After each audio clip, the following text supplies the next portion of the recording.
Over the last 10 days, we have put in a tremendous amount of resources and effort in an attempt to identify the victim of the homicide that occurred.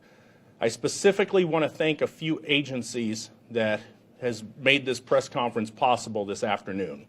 First off, I'd like to thank the Clark County Coroner's Office. They have been a tremendous partner, and they have also worked tirelessly the last week and a half on this case. In addition, I want to thank the San Jose Police Department for the work that they have done to assist us in identifying the victim. And lastly, the work from the forensics lab who worked and came in over the weekend to make an identification possible. So I will walk you through some of the details that occurred starting Friday night. So again, all last week we had detectives working through hundreds of leads in an effort to identify the victim. Friday evening at around 8 p.m., I received a phone call from a sergeant with the San Jose Police Department who stated that they believed they had a potential victim of a missing person who they believed may have been our victim. At that point, they sent photographs to me. After looking at those photographs, we believed that there was a very good possibility that the missing person case that they were working in San Jose was related to our homicide investigation. The following morning, Saturday morning, we did a lot of workup in investigative techniques in an effort to positively identify and link the two cases. That morning, I sent a detective to San Jose, California. They flew there. They retrieved a clothing and a pillow that belonged to the missing 7-year-old child in San Jose. That detective flew back to Las Vegas a couple hours later, and yesterday morning, a scientist came into the forensic lab and began working on processing DNA evidence to confirm that the victim was in fact the 7-year-old child. Late last night, we positively identified the victim as 7-year-old Liam Husted, L-I-A-M, Husted, H-U-S-T-E-D.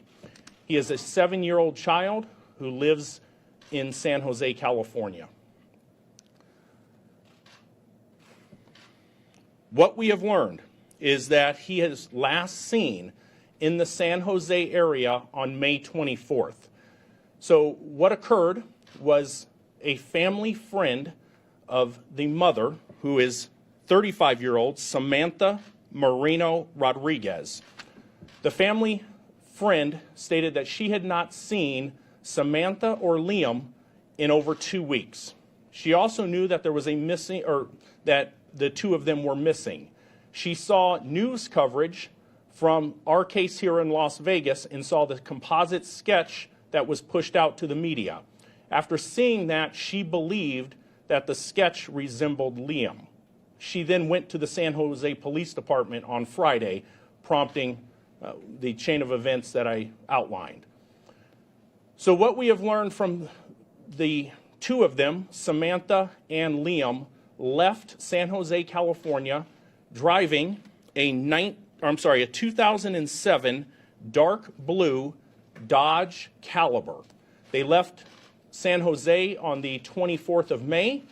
We can place them in the area of Laguna Beach on the afternoon of the 26th of May.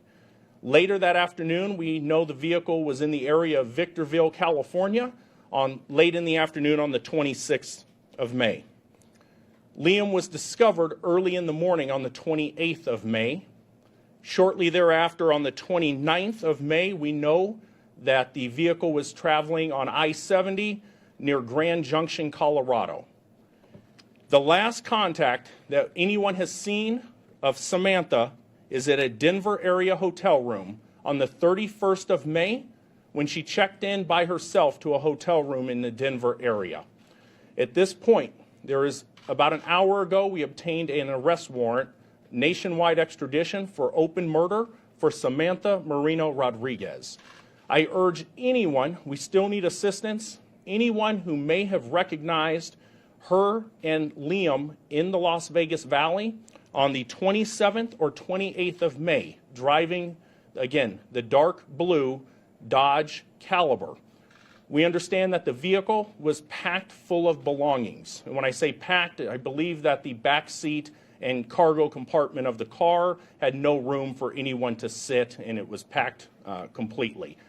We are asking anyone who works at a hotel or a motel in the Las Vegas Valley to please check their hotel register for the days of the 27th and 28th to see if Samantha checked into a hotel here in the Las Vegas Valley.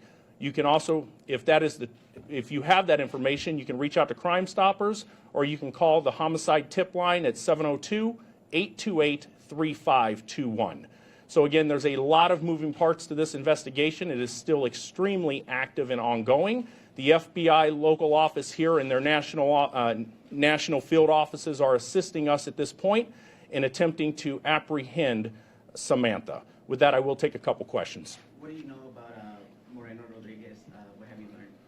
Again, she's a 35-year-old woman who lives in the San Jose area, and again, she is the mother of 7-year-old Liam. We know, again, she left on the 24th, and that's what prompted this investigation. In the back. Was there ever a sign of, did they talk about a relationship or a history of abuse or anything between Samantha and Liam? There's nothing at this point that would indicate there's any prior abuse that we're aware of. Again, it's still a lot of moving parts and still very active, but nothing that has been brought to our attention at this point. Do you know anything about why they left San Jose?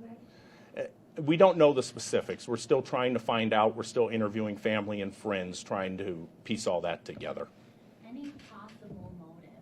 We don't know a possible motive. That's why we're still reaching out. We're still asking for the public's assistance or anybody who knows her to reach out to us, or anyone who's had any communication specifically to reach out to the police department. I just have a follow-up. Yes. Did you have to break the news to this child's parents that this was his body, and can you kind of talk about that? The Clark County coroner specifically made the death notification. I spoke with the father about 60 minutes ago before I came out here because I didn't want him to see this press conference without me explaining what was about to transpire. I will tell you it's a heartbreaking conversation to have. This has been an emotional last 10 days for myself, all the investigators that have been working on it, and we're just glad we're able to get some closure for Liam and then hold the person responsible for this crime accountable. So that's what our focus is right now. Yes? Any connection to Las Vegas with the two that you know of? We don't know. I mean, we do know that Samantha has visited Las Vegas in the past. There's been photographs that we have recovered that does show that she's been here previously. But as far as why she was in the Las Vegas Valley that day, we don't know. Yes? I suspect that she's traveling alone, or she might have somebody with her. At this point, we believe, from the information that we have obtained at this point, we believe she is traveling alone. And she was last seen alone in the Denver area on the 31st. Do you know anything about the relationship between her and the boy's father? I'm not going to get into the specifics of that portion of it. I don't know enough about the family dynamics. So Liam wasn't officially declared a missing person until Friday, right? Were there any indications that they were trying to get a hold of him the days prior? So the father had made a report on the 1st, but the father did not feel that his son was in harm's way. When the mother left with the child, he did contact the police because he had not heard from her or his son. Again, not trying to get the mother into trouble. He didn't want to file any type of charges or anything, but he did contact the police on the 1st. And just to be clear, he is not a suspect, and there's no involvement whatsoever that we suspect on his behalf. In the back. All right. Thank you. I appreciate it. Subscribe to COPCAM TV for updates and new information. Thanks for watching.